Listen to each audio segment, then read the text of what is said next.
Welcome to Subhashini சமையல். இன்னைக்கு அவரைக்காய் பொரியல் எப்படி செய்யறதுன்னு பார்க்கலாம் வாங்க. ஒரு வடைச்சட்டி வச்சு காஞ்சதும் 3 ஸ்பூன் எண்ணெய் விட்டு சூடானதும் 1 ஸ்பூன் கடுகு, 1 ஸ்பூன் பச்சைக்கடலை பருப்பு சேர்த்து பொரிஞ்சதும் பொடியான இருக்குன்னா ஒரு சின்ன சைஸ் பெரிய வெங்காயம் சேர்த்து கலந்து விட்டுக்கிறேன்.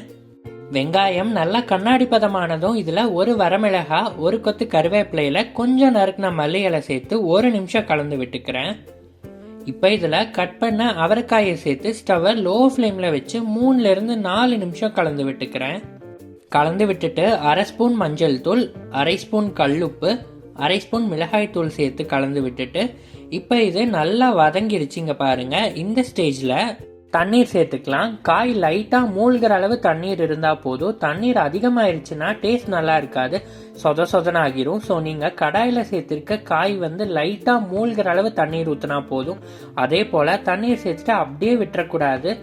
2 நிமிஷத்துக்கு ஒருக்கா கலந்து விடணும், இல்லைனா சீராக வேகாது. அதனால தான் தண்ணீர் சேர்த்துனதுக்கு அப்புறமா கேஸை மீடியம் ஃப்ளேமுக்கு வச்சுக்கிறேன். இந்த ஸ்டேஜில் உப்பு காரம் சரி பார்த்துட்டு பத்தலைன்னா சேர்த்துக்கலாம். ஏற்கனவே நம்ம தண்ணீர் சேர்க்கறதுக்கு முன்னாடி நல்லா வதங்க விட்டதுனால தண்ணீர் சேர்த்ததுக்கு அப்புறமா 7லேருந்து 10 நிமிஷத்துலேயே நல்லா வெந்து வந்துடும்.